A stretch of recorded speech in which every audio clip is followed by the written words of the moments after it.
Ten Commandments now required in all classrooms. Louisiana State Representative Dodie Horton, a prominent figure in the state's conservative circles, has spearheaded legislation mandating the display of the Ten Commandments in public school classrooms. This initiative, recently signed into law by Governor Jeff Landry, underscores my ongoing efforts to intertwine religious principles with public education policies. Yes, it's true. I signed this legislation into law because I believe it reflects the values that are important to our community. Horton, a seasoned Republican lawmaker hailing from Horton, Louisiana, has been at the forefront of several controversial legislative endeavors, including a bill dubbed by critics as the state's version of Don't Say Gay. This legislation, akin to one enacted in Florida, prohibits discussions on gender identity and sexual orientation in K through 12 classrooms. Civil liberties groups have promptly signaled their intent to challenge the constitutionality of both measures, citing precedents such as a 1980 Supreme Court ruling that deemed similar displays of the Ten Commandments unconstitutional.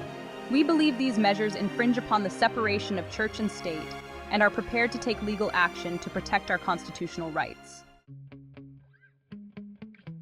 Reflecting on her motivations during a heated House debate earlier this year, Horton expressed unwavering resolve in her mission to promote what she views as the moral foundation of society.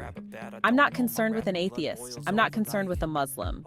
I'm concerned with our children looking and seeing what God's law is. However, the implementation of the new law is not without its complications. Critics point out that the statute mandates the display of the Protestant version of the Ten Commandments, potentially marginalizing Catholic and Jewish interpretations. This discrepancy could potentially lead to legal challenges, further complicating an already polarizing issue.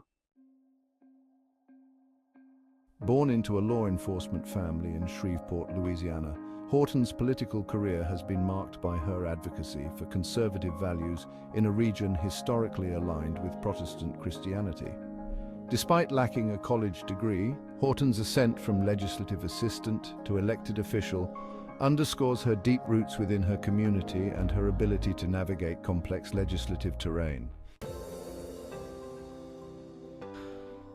Beyond her religiously charged legislative agenda, Horton has also championed initiatives such as the mandatory display of "In God We Trust" in public schools, a measure she insists recognizes a higher power without promoting any specific religion.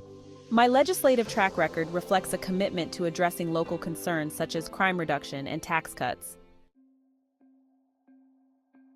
In her own words, Horton portrays herself as a pragmatic problem solver dedicated to the interests of her constituents. As I contemplate a potential third term in office, I emphasize my conservative credentials and my role as a voice for my district's values. Yet, amidst her legislative successes, Horton's initiatives continue to provoke debate, highlighting the enduring tensions between religious freedom, educational policy, and constitutional rights in contemporary American society.